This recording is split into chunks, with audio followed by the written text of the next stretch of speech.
Assalamualaikum warahmatullahi wabarakatuh. Kami dari kelompok 3 akan mempresentasikan akuntansi mudharabah. Perkenalkan, nama saya Siti Wulandari. Saya Syahna Rizky Utami Nisa. Saya Farul Ananto Firdaus. Pengertian akad mudharabah. Mudharabah berasal dari kata adabi fi ardi, yaitu berpergian untuk urusan dagang.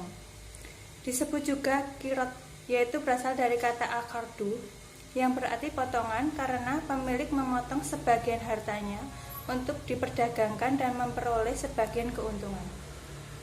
PSAK 105 tentang akuntansi mudharabah mendefinisikan mudharabah sebagai akad kerjasama urusan antara dua pihak di mana pihak pertama, pemilik dana atau sohibul mal, menyediakan seluruh dana, sedangkan pihak kedua, pengelola dana atau mudharib, bertindak selaku pengelola dan keuntungan dibagi di antara mereka sesuai kesepakatan, sedangkan kerugian finansial hanya ditanggung oleh pemilik dana. Berikut skema mudharabah. Pertama, pemilik dana dan pengelola dana menyepakati akad mudharabah. Kedua, proyek usaha sesuai akad mudharabah dikelola pengelola dana. Ketiga, proyek usaha menghasilkan laba atau rugi. Keempat, jika untung dibagi sesuai nisab. Kelima, jika rugi ditanggung pemilik dana. Jenis akad mudharabah. Pertama, mudharabah mutlaqah adalah mudharabah di mana pemilik dana memberikan kebebasan kepada pengelola dana dalam pengelolaan investasinya. Kedua, mudharabah muqayyadah adalah mudharabah di mana pemilik dana memberikan batasan kepada pengelola antara lain mengenai dana, lokasi, cara dan atau objek investasi atau sektor usaha. Terdapat dua pola penyaluran pembiayaan mudharabah muqayyadah pada perbankan syariah, yaitu channeling dan executing. Mudharabah musyatarakah adalah mudharabah di mana pengelola dana menyertakan modal atau dananya dalam kerja sama investasinya. Selanjutnya adalah dasar syariah. Akad mudharabah ini pernah dilakukan jauh sebelum Islam itu muncul. Bahkan sebelum Nabi Muhammad diangkat menjadi Rasul, Nabi Muhammad sudah pernah melaksanakan akad mudharabah ini. Menurut jima ulama, mudharabah itu hukumnya jaiz, yang artinya boleh. Yang menjadi dasar akad mudharabah yaitu yang pertama adalah surat yang pertama dari Al-Quran, surat Al-Jumu'ah ayat 10, yang berbunyi, apabila telah ditunaikan sholat, maka berterbarlah kamu di muka bumi dan carilah karunia Allah Subhanahu wa Ta'ala. Yang kedua dari surat Al-Baqarah ayat 283 yang berbunyi, maka jika sebagian kamu mempercayai sebagian yang lain, hendaklah yang dipercaya itu menunaikan amanatnya dan hendaklah ia bertakwa kepada Tuhannya. Yang dasar akad selanjutnya adalah dari sunnah. Dari Shalahi bin Su'aib radhiyallahu anhu bahwa Rasulullah SAW bersabda, 3 hal yang di dalamnya terdapat berkenaan jual beli secara tangguh, muqaradah atau mudharabah, dan mencampur adukan gandum dengan jawawut untuk keperluan rumah tangga, bukan untuk dijual. Hadis riwayat Ibnu Majah. Rukun mudharabah ada 4, yaitu pelaku, terdiri atas pemilik dana dan pengelola dana. Yang kedua adalah objek mudharabah, berupa modal dan kerja. Yang ketiga adalah ijab kabul atau serah terima. Yang keempat adalah nisbah atau keuntungan. Ketentuan syariah akad mudharabah yaitu yang pertama adalah pelaku. Pelaku itu harus cakup hukum dan balik. Yang kedua, pelaku akad mudharabah dapat dilakukan sesama muslim atau dengan non-muslim. Yang ketiga, pemilik dana tidak boleh ikut campur dalam pengelolaan usaha, tapi ia boleh mengawasi. Yang kedua adalah objek mudharabah. yaitu berupa modal dan kerja. Yang pertama itu adalah modal. Modal yang diserahkan dapat berbentuk uang atau aset lainnya. Yang kedua, modal harus tunai dan tidak utang. Yang ketiga, modal harus diketahui dengan jelas jumlahnya sehingga dapat dibedakan dari keuntungan. Dan tidak diperkenakan untuk memudharobahkan kembali modal mudharobah, dan apabila terjadi maka dianggap pelanggaran kecuali atas seizin pemilik dana. Yang kelima, pengelola dana tidak diperbolehkan untuk meminjam modal kepada orang lain, dan apabila terjadi maka dianggap terjadi pelanggaran kecuali seizin pemilik dana. Yang keenam, pengelola dana memiliki kebebasan untuk mengatur modal menurut kebijaksanaan dan pemikirannya sendiri selama tidak dilarang secara syariah. Yang B itu kerja. Kontribusi pengelola dana dapat berbentuk keahlian, keterampilan, dan lain-lain. Kerja adalah hak pengelola dana dan tidak boleh diintervensi oleh pemilik dana. Pengelola dana harus menjalankan usaha sesuai dengan syariah. Yang pengelola dana harus mematuhi semua ketetapan yang ada dalam kontrak. Yang kelima, dalam hal pemilik dana tidak melakukan kewajiban atau melakukan pelanggaran terhadap kesepakatan, pengelola dana sudah menerima modal dan sudah bekerja, maka pengelola dana berhak mendapatkan imbalan atau ganti rugi atau upah. Yang ketiga adalah ijab kabul. Itu merupakan pernyataan dari ekspresi saling ridho atau rela di antara pihak-pihak pelaku usaha yang dilakukan secara verbal, tertulis maupun korespondensi atau menggunakan cara-cara komunikasi modern. Yang penting di antara kedua itu ada rasa ridho, rela. Yang keempat adalah nisbah. Nisbah adalah besaran yang digunakan untuk pembagian keuntungan, mencerminkan imbalan yang berhak diterima oleh kedua pihak yang bermudharobah atas keuntungan yang diperoleh. Selanjutnya adalah berakhirnya akad mudharobah. Jadi, lama kerjanya dalam mudharobah itu sebenarnya tidak terbatas dan tidak tentu. Tapi kedua belah pihak bisa menentukan jangka waktu tersebut.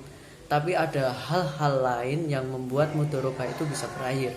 Yang pertama, dalam hal mudharobah tersebut dibatasi waktunya, maka mudharobah berakhir pada waktu yang telah ditentukan. Yang kedua, salah satu pihak memutuskan mengundurkan diri. Yang ketiga, salah satu pihak meninggal dunia atau hilang akal. Yang keempat, pengelola dana tidak menjalankan amanahnya sebagai pengelola usaha untuk mencapai tujuan yang sebagaimana dituangkan dalam akad. Sebagai pihak yang mengemban amanah, ia harus beritikat baik dan hati-hati. Yang kelima, modal sudah tidak ada. Oke, selanjutnya yaitu prinsip pembagian hasil usaha menurut PSAK 105/11. Dalam mudharobah, istilah pembagian keuntungan dan kerugian tidak tepat digunakan karena yang dibagi itu hanyalah keuntungan, tidak termasuk kerugian. Sehingga untuk pembahasan selanjutnya akan digunakan istilah prinsip bagi hasil seperti yang digunakan dalam Undang-Undang Nomor 10 Tahun 1998.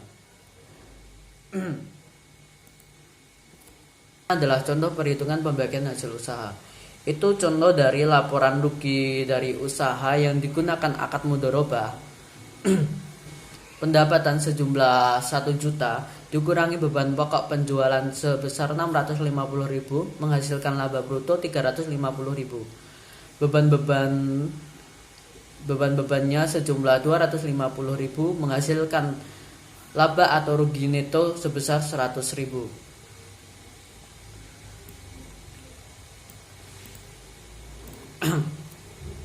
Adapun pembagian keuntungannya sebagai berikut. Yang pertama, berdasarkan prinsip bagi laba. Nisbah yang disepakati antara pemilik dana dan pengelola dana sebesar 30/70. Maka perhitungannya pemilik dana itu 30% dikali 100.000 karena kan tadi pakainya laba laba tadi sejumlah 100.000, berarti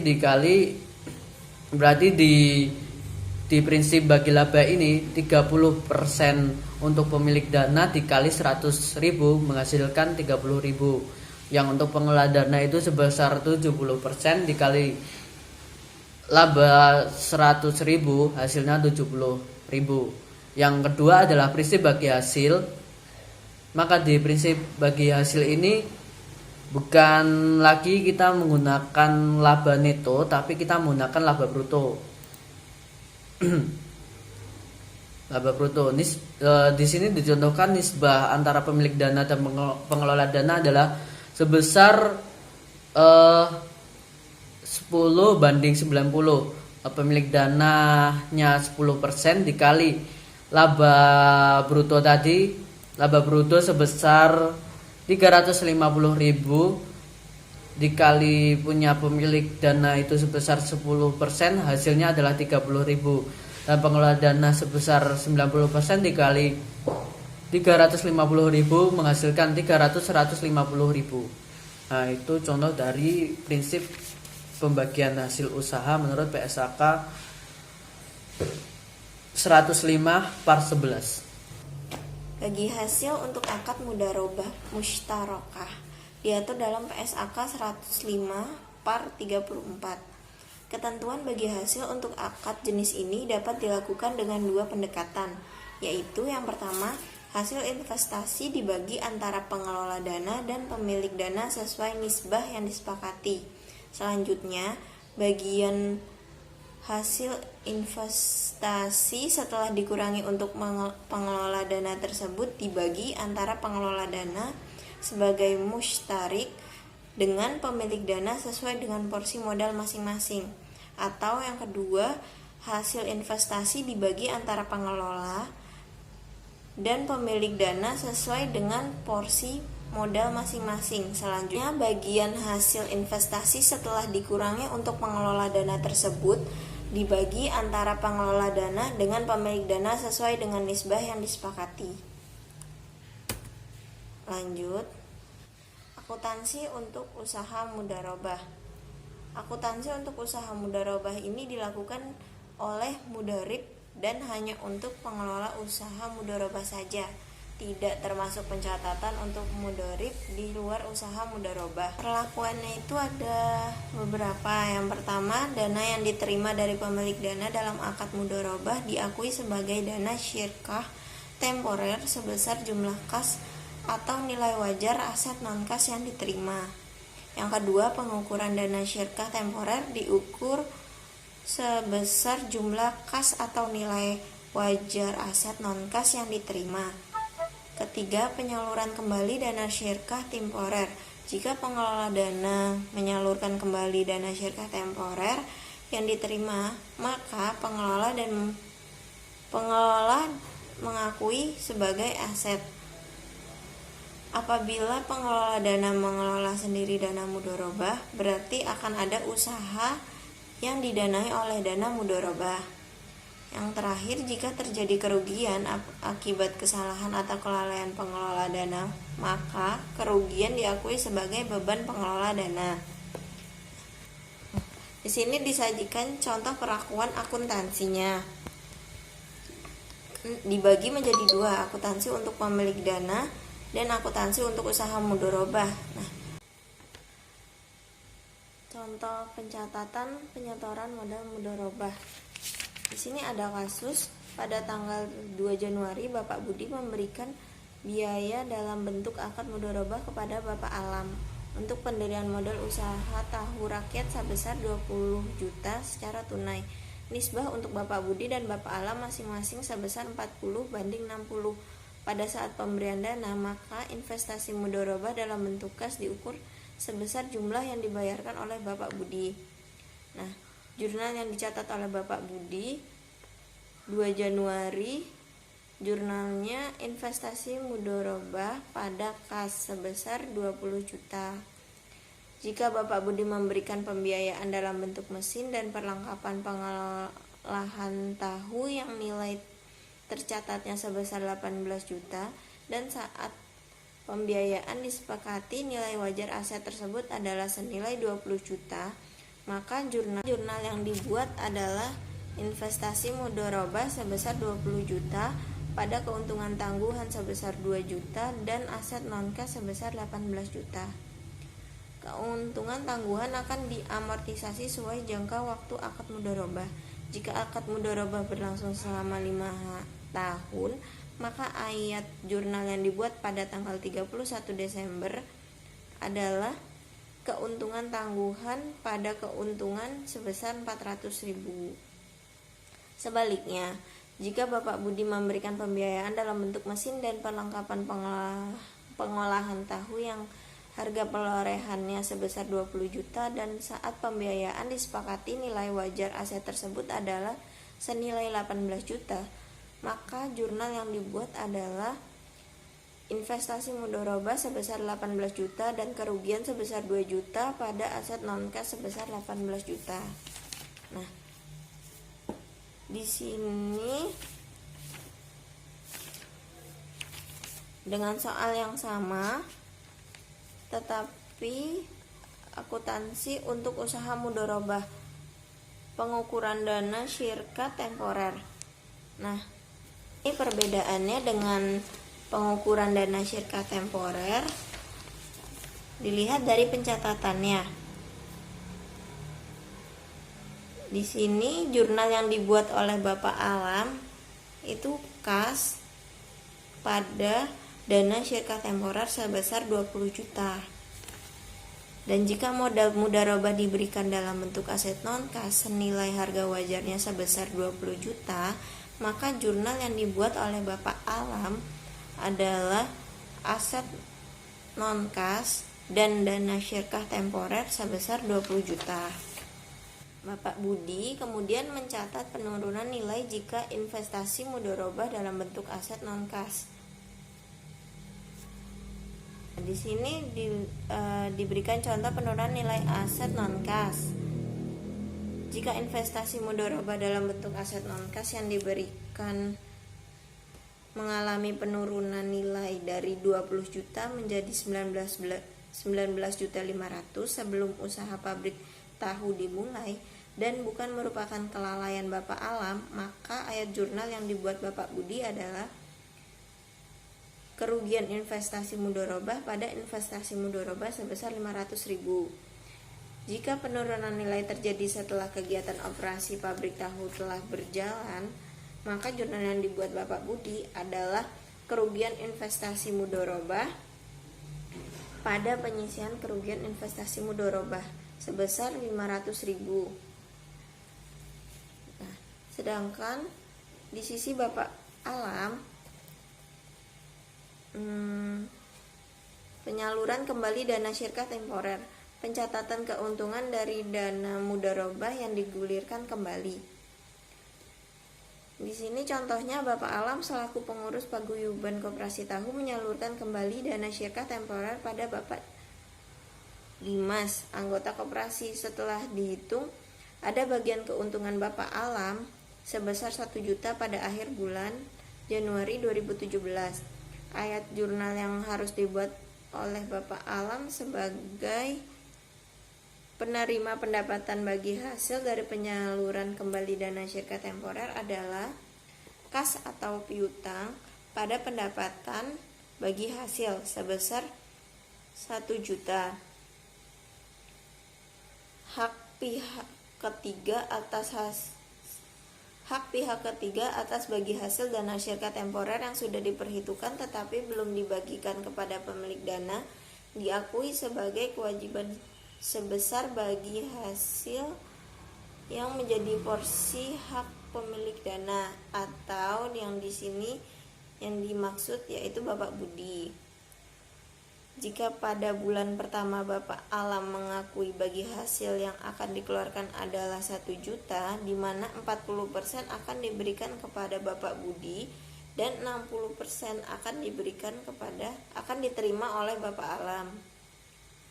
Maka jurnal pengakuan beban bagi hasil mudharabah yang dibuat adalah beban bagi hasil mudharabah pada utang bagi hasil mudharabah sebesar 1 juta. Ayat jurnal yang dibuat oleh Bapak Alam untuk membayar bagi hasil adalah utang bagi hasil mudharabah pada kas sebesar 1 juta. Selanjutnya, ketika terjadi keuntungan bagi Bapak Budi. Contoh, jika pada bulan pertama terdapat keuntungan sebesar 1 juta, maka yang menjadi hak pemilik dana adalah sebesar 400.000, didapat dari 40% dikalikan 1 juta. Jika pengelola dana hanya melaporkan keuntungan yang diperoleh, maka ayat jurnal yang dibuat oleh bank sebagai pemilik dana adalah piutang pendapatan bagi hasil pada pendapatan bagi hasil mudharabah sebesar 400.000. Pada saat pengelola dana membayar bagi hasil, maka akan diakui sebagai pembayaran piutang oleh pemilik dana dengan pembuatan ayat jurnal sebagai berikut. Kas pada piutang pendapatan bagi hasil sebesar 400.000.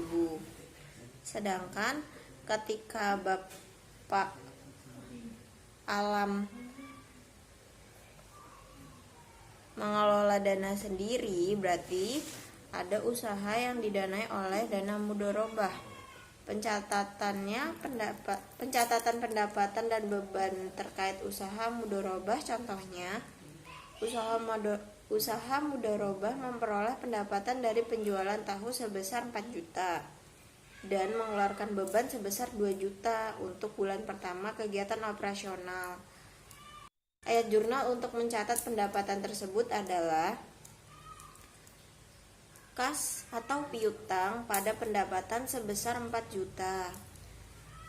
Ayat jurnal yang dibuat saat mengakui beban adalah beban pada kas atau jurnal sebesar 2 juta. Perhitungan keuntungan yang akan dibagi hasilkan atau kerugian menggunakan basis kas menyebabkan perbedaan dengan saldo akun ikhtisar laba rugi pada jurnal penutup. Jurnal yang dibuat saat pembagian keuntungan yang dihitung menggunakan basis kas dengan jumlah pendapatan yang dibagi hasilkan sebesar 1 juta adalah beban bagi hasil pada kas atau hutang sebesar 1 juta. Jika terjadi kerugian sebesar 200.000, jurnal yang dibuat untuk menutup kerugian tersebut adalah penyisihan kerugian pada ikhtisar laba rugi sebesar 200.000. Pada pihak Bapak Budi, jika terjadi kerugian sebesar 200.000 pada bulan pertama yang disebabkan oleh resiko bisnis, maka ayat jurnalnya adalah kerugian investasi mudharabah pada penyisihan kerugian investasi mudharabah sebesar 200.000. Tujuan pencatatan sebagai penyisihan adalah agar nilai investasi awal mudharabah menjadi jelas dan penyisihan kerugian disajikan sebagai akun kontra dari investasi mudharabah. Jika terjadi keuntungan pada bulan berikutnya sebesar 1 juta setelah kerugian yang disebabkan oleh risiko bisnis, maka jurnal yang dibuat adalah penyisihan kerugian investasi mudharabah pada kerugian investasi mudharabah sebesar 200.000 dan kas atau piutang bagi hasil pada pendapatan bagi hasil sebesar 320.000. 320.000 ini didapatkan dari 1 juta dikurangkan 200.000 dikali 40%, sehingga mendapat hasil 320.000. Sedangkan pada pencatatan Bapak Alam, jika terjadi kerugian akibat kesalahan atau kelalaian pengelola dana, maka kerugian diakui sebagai beban pengelola dana. Ayat jurnalnya piutang pada mudharib atau kas pada ikhtisar laba rugi sebesar 200.000. Selanjutnya, pada saat akad mudharabah berakhir. Jika pada saat akad berakhir dan pembiayaan diberikan dalam bentuk tunai, serta terdapat penyisihan kerugian sebesar 200.000, maka jurnal yang dibuat Bapak Budi adalah dana syirkah temporer sebesar 20 juta pada kas atau aset non kas sebesar 19.800.000 dan penyisihan kerugian mudharabah sebesar 200.000. Sedangkan pada Bapak Alam, jika berakhirnya akad mudharabah di mana pembiayaan diberikan dalam bentuk tunai dan terdapat penyisihan kerugian sebesar 200.000, ayat jurnalnya adalah kas sebesar 19.800.000 dan penyisihan kerugian investasi mudharabah sebesar 200.000 pada investasi mudharabah sebesar 20 juta. Jika pembiayaan diberikan dalam bentuk non tunai dan dikembalikan secara tunai dengan nilai wajar sebesar 19.100.000 dan terdapat penyisihan kerugian sebesar 200.000, maka ayat jurnal yang dibuat adalah kas sebesar 19.100.000, penyisian kerugian investasi mudharabah sebesar 200.000 dan kerugian investasi mudharabah sebesar 700.000 pada investasi mudharabah sebesar 20 juta. Tahap terakhir adalah penyajian. Pemilik dana menyajikan investasi mudharabah dalam laporan keuangan sebagai nilai tercatat, yaitu nilai investasi mudharabah dikurangi penyisihan kerugian jika ada. Dicontohkan, pemilik dana memiliki investasi mudharabah senilai 20 juta dengan saldo penyisihan kerugian sebesar 200.000 pada akhir periode. Berikut ini adalah penyajian investasi mudharabah tersebut pada laporan keuangan pemilik dana. Investasi mudharabah sebesar 20 juta dikurangi penyisihan kerugian investasi mudharabah sebesar 200.000, maka investasi mudharabah neto sebesar 19.800. Kemudian pada akuntansi untuk usaha mudharabah atau yang dicontohkan di sini Bapak Alam, contohnya dana syirkah temporer senilai 20 juta memiliki saldo penyisihan kerugian sebesar 200.000 pada akhir periode. Berikut adalah penyajian dana syirkah temporer tersebut pada laporan keuangan pengelola dana. Dana syirkah temporer sebesar 20 juta dikurangi penyisihan kerugian dana syirkah temporer sebesar 200.000, maka dana syirkah temporer neto adalah sebesar 19.800.000. Sekian presentasi dari kelompok kami. Kurang lebihnya kami mohon maaf. Wassalamualaikum warahmatullahi wabarakatuh.